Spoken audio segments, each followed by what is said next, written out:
mbega umaze kwibaza ati jewe nkomokahe, ni kuki ndi kwisi, cyangwa ubuzima bwanje bwa bufise iyihe ntumbero nyakuri?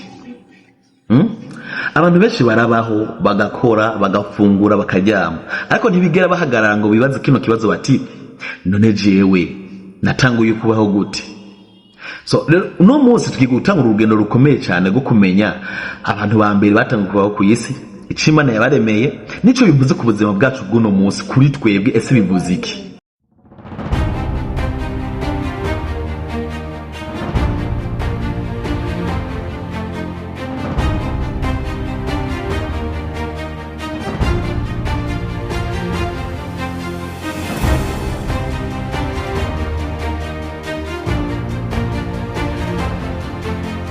Reka dutangure rero dusoma mu itanguriro rimwe kuri rimwe haravuga ngo, tanguriro rimwe kuri rimwe haravuga ngo,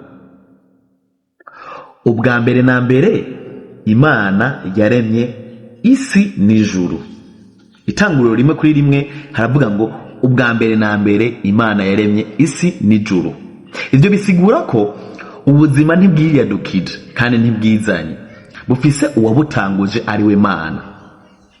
Muri make nta kintu na kimwe kiri kuri nosi cizanye ciyadukije.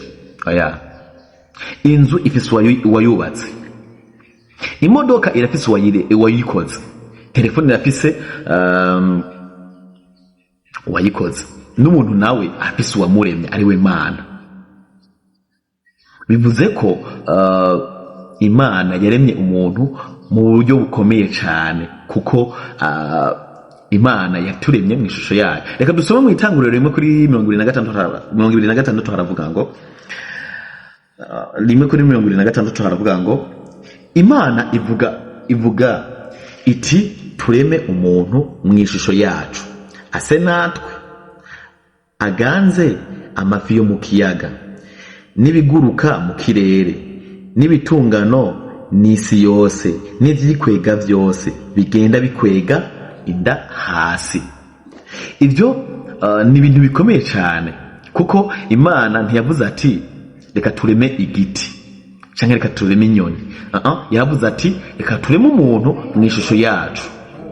Urumva ko bikomeye cyane, ari ikintu ciza cyane. Bisigura ko uri uw'agaciro.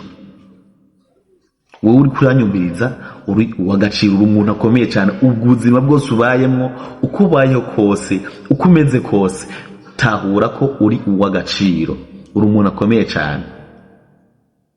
Okay? Umuntu wese yaremwe n'Imana ni uw'agaciro, arakomeye, ni ikintu gikomeye cyane. Uri uw'agaciro kurusha ibindi biremwa byose, urusha ibikoko byose bibaho, ibiti byose bibaho. Uri uw'agaciro, urabirenze, urabisumba. Okay?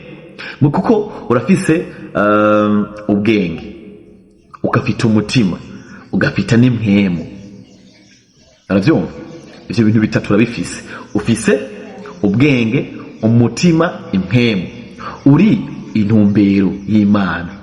Rero bivuze ko ntabwo uri impanuka, uri umugambi w'Imana. Uri umugambi w'Imana. Bibiliya rero iratubwira ko umuntu wa mbere yatanguye kubaho ku isi yitwa Adamu. Reka dusome mu itanguriro 2:7 haravuga ngo, Uhoraho Imana abumba umuntu mu mukungugu wo hasi, amuhumekera mu mazuru impwemu y'ubugingo, umuntu aca aba ufise ubugingo. Ibyo bisigura ko umubiri wacu uva mu mukungugu, nivyo. Ariko rero ubuzima bwacu buva ku Mana. Nico gituma hari itandukaniro hagati y'umuntu n'igiti canke n'igiti, kuko umuntu arafise impwemu zo kuganira n'Imana. Okay? Umuntu arafise impwemu yo kuganira n'Imana. Imana ntiyaremye Adamu ngo abe umukozi gusa, yamuremye ngo habe ubusabane. Reka dusome mu itanguriro 2:15 haravuga ngo, 2:15 haravuga ngo, tugira ngo twumve ubwo busabane bw'Imana na Adamu n'Imana, Imana n'umuntu. Okay?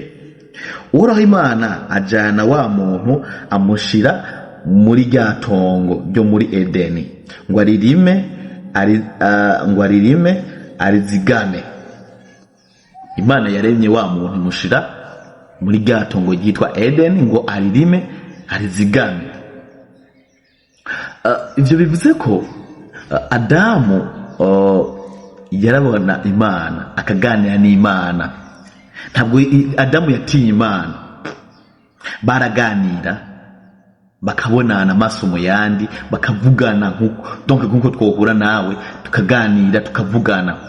Adamu ntabwo yari afise muri make aya donc icyo Imana yashaka kwari kuba hafi y'abantu, kubakunda, kubonana nabo, kubaganiriza. Icyo nicyo kintu Imana yipfuza.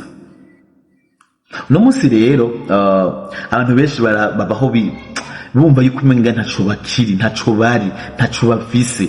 Okay, abandi bakavuga ngo ntibari bakwiye kubaho, ntibari bakwiye kuvuka. Ariko icyo nokubwira cyo, ikintu nokubwira niki, we waremwe kubw'urukundo Imana igukunda kandi kubw'umugambi. Nta muntu n'umwe Imana yaremye idafise umugambi imufiseko, jamais. We waremwe kubw'umugambi kandi kubw'urukundo. Ikibazo numva no kubaza no munsi, ese woba ubayeho wumva ko uri uw'Imana canke wobayeho uko nyene wumva nyene ntaco uri, ntaco ufise, ntaco umaze? Wobayeho wibaza gute? Kora subscribe kuri Naso Star TV ubandanye wironkera ibiganiro vyiza nk'ibi muri kino kiganiro cacu twise ukwizera niki. Murakoze cyane.